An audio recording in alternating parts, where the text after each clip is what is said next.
Alright, before we get into this very detailed and broken down video, you guys have been asking for this for months. We officially have the Death Valley merch. It's been a long time coming. I've been working on it in the shadows, in the factories for a while now. I wanted to create something that you could just wear on the street. People don't have to watch the channel to get it. It's just not some lame slogan on a fucking white t-shirt. That shit sucks and it's boring. So let me know what you guys think. There's some Easter eggs on the t-shirt. If you get it, you get it. So we have that in a t-shirt and in a hoodie. And like I told you guys, the channel's going to be changing a little bit. We're still going to be doing Sun stuff, obviously, but we're just going to do some park stuff, me playing against other YouTubers in ones and fives, videos just about park basketball, how-tos, tutorials, skits, all kind of stuff with just me hooping. Because I figure if I'm going to talk trash on Damon Jones and Sarge all day, the least I could do is show you my own skills. Because I'm not Chris Broussard and Skip Bayless and just sit in a chair and talk trash. So we have for the hoopers, we got the Hooper hoodie and t-shirt. Now this is no cheap material. I'm going to be hooping in this, so I wanted it to be a nicer quality for you guys. Let me know what you think of the designs. Again, everything was done by yours truly. We do not outsource the important things in Death Valley. But if you want to support the channel, this is how you do it. It's always been a us against them mentality, and you know YouTube is not fucking with me. I say pussy way too much, and for some reason, they don't like that word. I think it's a great word. They're not fans. So if you want to support the cult, this is how you do it. Now, if you can't afford it, it's all good. You're still a member of Death Valley. I just like you a little bit less. I'm kidding. But if you want to support, just like and subscribe. It's so easy and it's free of charge. But that's enough of that. Let's get into the video. Alright guys, welcome back to more Ignorance in Basketball. Now, as we know, Suns against Lakers, nobody is taking our side. That is why it's always been us against them from the beginning. Nobody has believed in this team. Guess who was wrong? Them, not us. And they're about to be wrong again, looking stupid with your mouth open. Now, I've been bored, believe it or not. And I've been curious. I've been a little anxious, some might say. I've been listening to the naysayers, the albino monkeys, the one of you guys called Chris Broussard, the caterpillar from Bug's Life, which was hilarious. But I've been listening to them, just seeing what these morons have been saying. They've been saying nothing intelligent.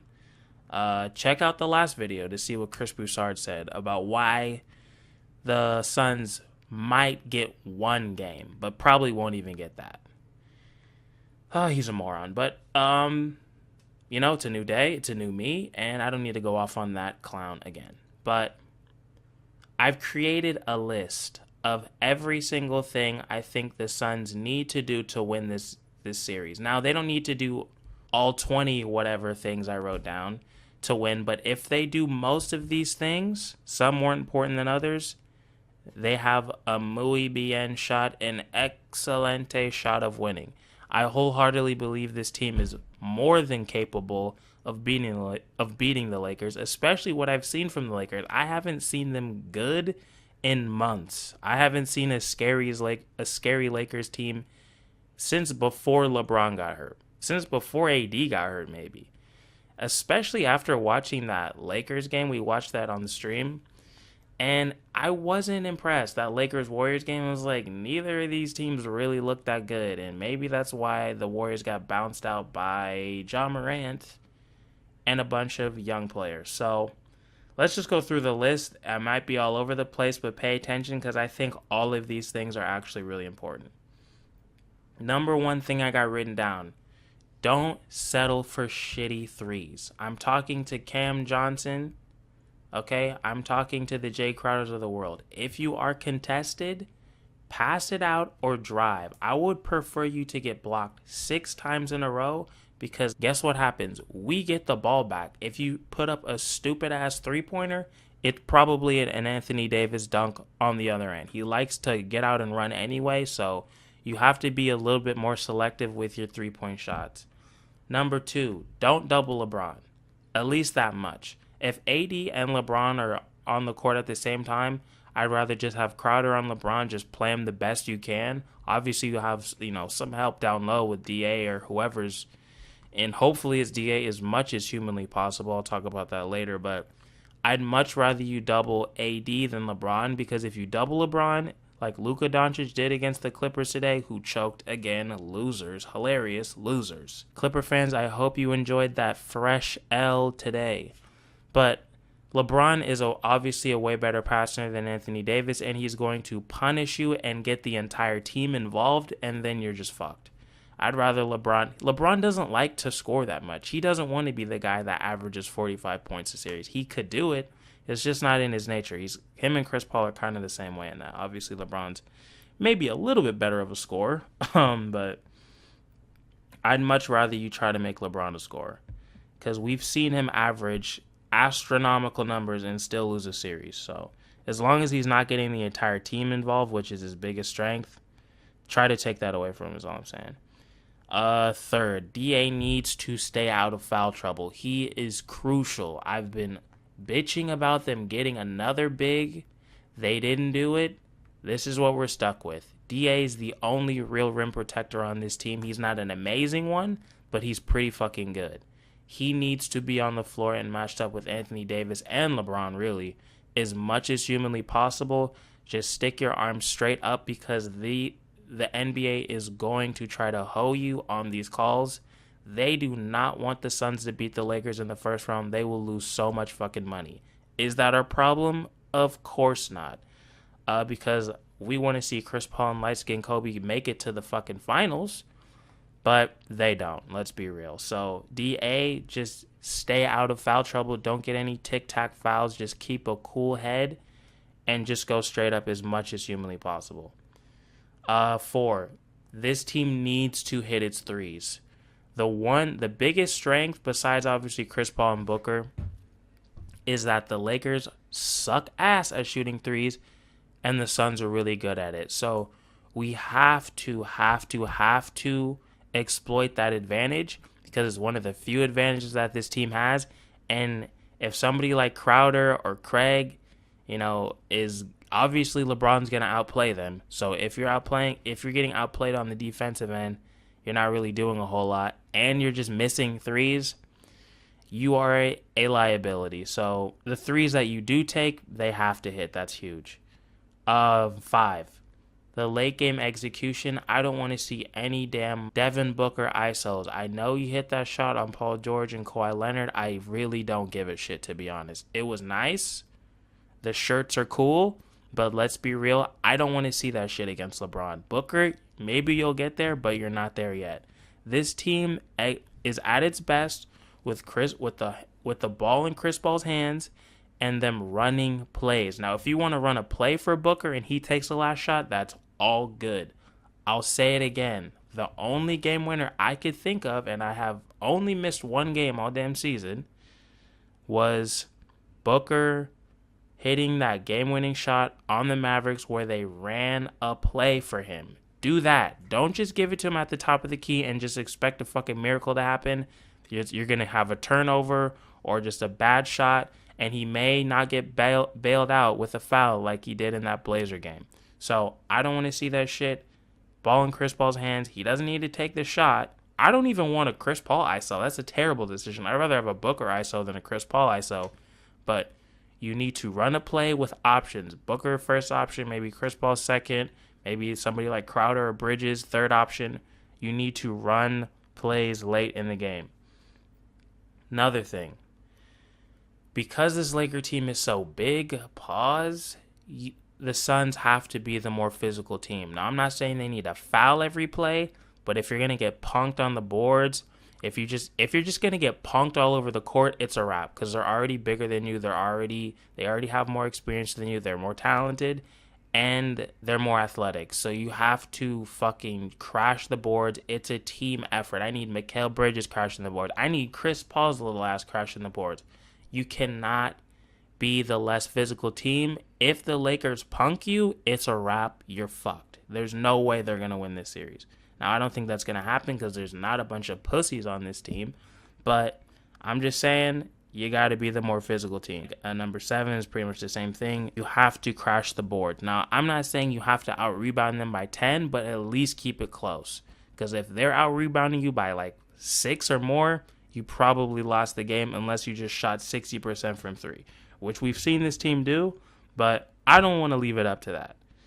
Finesse teams get punked all the time in the playoffs. Now, this is not only a 3-point shooting team. They can score in a lot of ways, but like I'm saying, rebounding is going to be huge in this game. Another thing, I've talked about this earlier in the season, but you need to have Kaminsky and Saric either playing at the same time or playing with Ayton. If you're just going to have like Saric at the 5 and then like Craig or like Crowder at the 4, that shit does not work, especially against a team like the Lakers because they're so much bigger than the Suns. I don't know what it is. Well, actually, I do know what it is. But when Sarge and Kaminsky play together, one can box the one big out and the other one can focus on getting the rebound. And the Suns are a way better rebounding team when those two play together. So I want to see their minutes together or at least paired with Ayton. Because when it's just them at the 5, especially Sarge, it is not muy bien. Another lineup thing I think they should focus on is having a second playmaker on the floor at all times. Now, whether it's either Chris Paul or Booker, or Chris Paul and Cameron Payne, Booker and Moore. I think Moore should be a vital piece in this series. I don't know why he's been sitting all season. I think it's stupid, but whatever. Especially with Booker, because let's be real. The Suns stagger Booker and Chris Paul's minutes, which obviously I think they should do. But when it comes to the playoffs, Booker is going to get double-teamed every single play, just like we saw with Lukic, like we're seeing with Jason Tatum. It's just what's going to happen. He's going to be the best player when Chris Paul's out. So I think you're going to need a quick outlet pass, someone who can run a quick play, a quick 4-on-3 play. And I think that person can be Cameron Payne. I think he's going to be really big in this series. I think that a lot of people are going to overlook him. Well, maybe not, because he has been making some noise late in the season, but I don't know how seriously they're going to take him. Or somebody like Moore. I would rather see Moore than Javon Carter, especially because of the playmaking. He's a better playmaker, he's a better shooter, and he has more size, and he has more experience. So for that reason, I think Moore and Payne are going to be really crucial pieces in this series. Another thing, numero 10. That's Spanish. Double AD as much as possible. Don't let him get in the post. Don't let him get deep in the post or you're fucked. Nobody's going to be able to guard that. And double him, throw Crowder at him, throw somebody just not one pass away. I need to see him doubled as much as humanly possible, because if we just have DA guarding him one-on-one, he's probably going to get into foul trouble, and it's a rizap for the Suns. So if you can throw somebody random at him and just get the ball out of his hands, try to make fucking Stuart Little beat us. Now, I'm not saying leave Stuart Little open for a 3. And when I say Stuart Little, I don't remember the guy's name. The bald motherfucker with the headband. I don't give a fuck what his name is. You know who I'm talking about. I'm drawing a blank because I'm all Suns right now. Fuck the Lakers. And I'm from LA. I don't give a fuck. Make somebody else beat them. Or us. They need to make somebody else beat them. Okay, I don't like to say the us shit. I don't want to take credit for what they're doing. I'm not lacing up, sir. But I'm watching every play. Also, let me know. I know this is kind of out of left field, but fuck it. Let me just tell you guys now. I made a Patreon. I kind of forgot to tell you guys about it. In the Patreon, we will be live streaming all the playoff games. Now, if we get 10 people in, I'll do it. If not, we'll just refund whoever doesn't want to. We'll refund whoever paid. And, I'm not going to live stream the games. But if you guys are interested in that, write a comment and let me know. And I'll send you guys the link. And then, obviously we'll know by tomorrow. But let's keep going down the list because these are important. So like I said, double AD, just not one pass away or else you're going to get destroyed. I think that could be great. That could lead to turnovers, get in AD's head, because I think he's a little bit soft. And, just try to throw random shit at him, keep him on his toes. Now, another thing, attack Drummond and Harold when they're in the game because they're not good pick and roll defenders, and you need to punish that, whether that's Ayton scoring on them or Chris Paul shooting that nasty mid-range in their eye, because they're great rebounders. Their defense is shit. So you want to basically play them off the floor. Attack their weaknesses as much as possible. Now, whether that's with cutting or pick and rolls, I don't really care, but you need to attack them when they're on the floor because they're not blocking. Well, I mean, Drummond can block your shot, but especially somebody like Harold, if he's at the 5, expose that all day and put Drummond in as many pick and rolls as possible because he's a little bit dumb, he's a little bit slow, and he's not a great pick and roll defender. So keep that in mind.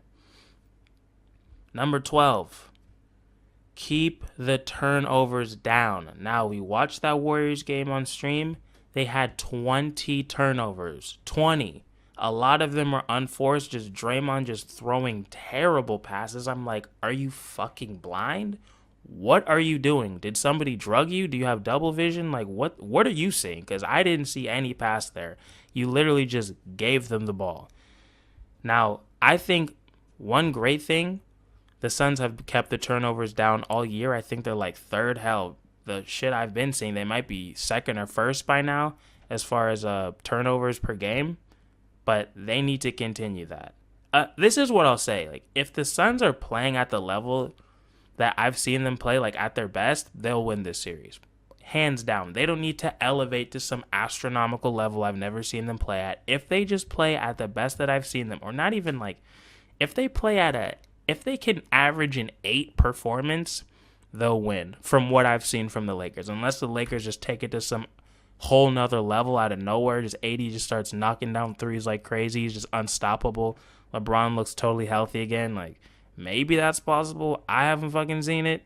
I mean, if they were going to pull it out, it would be now. I just don't know if they can. But if the Suns just are themselves and don't fold, they will win this series hands down. 13. I kind of touched on this earlier, but I think I think Monty should stick with the vets. And now, I'm not saying don't play Booker. I mean, Booker is a veteran to me. He's been in the league for like 6-7 years. But I'm not saying don't play DA. I'm not saying don't play Bridges. I'm really talking about like somebody like Javon Carter and Cameron Johnson. I'm not saying they should get no minutes, but I would definitely rather you go with a Moore and a Craig over them. But their experience, I think their shooting is a little bit more consistent. They're better rebounders, and they're bigger. Pause. So I would go with them, especially in this matchup. Now, second round, depending on who you're playing, things could change. But against the Lakers, I just think the margin of error is pretty slim. So I would stick with the vets for this one. 14, Booker. I don't want to see Booker forcing it. He's going to get weird-ass defenses, nothing he's never seen before. But, I mean, I'm not saying he's going to see shit he's never seen before, but they're going to throw a lot of shit at him. And I don't want to see him forcing shots that aren't there. Just take what's there. If you got to pass out of the double team, pass out of the double team and just trust your team. Don't just jack up fucking threes for no reason like you're Steph Curry. That shit is silly. Remember that team for team, the Suns are a better team. So you just got to trust your fucking teammates. And again, that's why I think the Cameron Paynes and the Moores can be so vital this series. We saw what Bronson did on the Mavericks. He was huge for them. I could easily see Cameron Payne doing that plus more. Same thing with Moore. I could see him doing the same shit. So you got to trust those guys. Chris Paul, be aggressive early. Don't wait until 5 minutes in the fucking fourth quarter to take your third field goal, okay? I want to see you take at least 5 shots first quarter. I don't give a shit. I know it feels gross to you, but get over that. You're the second best scorer on this team, whether you like it or not, and they need you to score. Now, I'm not saying you got to average 35 points a fucking game, but you attacking in the pick and roll puts pressure on the defense and leaves shit open for guys like Bridges or Craig or Crowder. It makes things easier for them, so be aggressive early. Thing I've touched on, speaking of Chris Paul, I want the ball in his hands late. I want him making the plays. I don't mind Booker again taking the last shot or the last shots as long as they are plays and not isolations.